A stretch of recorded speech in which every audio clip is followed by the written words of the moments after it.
Analisi impietosa quella fatta dalla Conflavoro nella persona del suo vicepresidente nazionale e presidente regionale Giuseppe Pullara, che in rappresentanza degli imprenditori siciliani ha illustrato nel corso di diversi incontri avuti a Roma con alcuni esponenti del governo nazionale i dati relativi alla rete stradale siciliana, sintetizzando in 140 le opere incompiute nella regione, ma anche la condizione della rete ferroviaria e portuale, spesso vecchie e poco funzionali, che ostacolano l'export e le attività commerciali dell'isola. Conflavoro ha analizzato i dati del libro bianco di Union Trasporti Union Camere dei 14.700 km di rete stradale siciliana, solo il 5% rientra nella categoria autostrada e il 27% in quella della cosiddetta rete di rilevanza nazionale gestita dall'ANAS. La rete ferroviaria per Conflavoro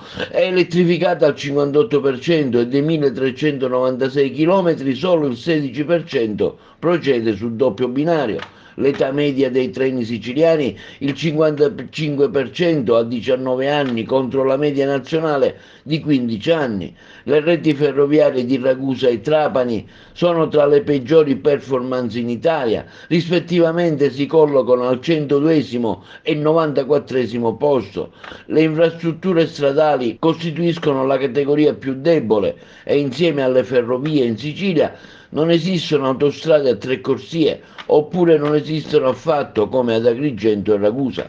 Agrigento continua nel suo rapporto con Conflavoro in particolare alle peggiori infrastrutture stradali, considerando il sud delle isole al 99esimo posto. Conflavoro rileva inoltre come in Sicilia siano presenti 140 opere infrastrutturali incompiute, il cui termine contrattuale per l'ultimazione è stato superato. Si tratta di oltre il 30% del dato complessivo nazionale e di un dispendio di risorse che supera i 400 milioni di euro. Con il ponte sullo stretto si stima un guadagno annuo per la Sicilia di 6 miliardi e mezzo di euro, un aumento del 7,4 del PIL regionale.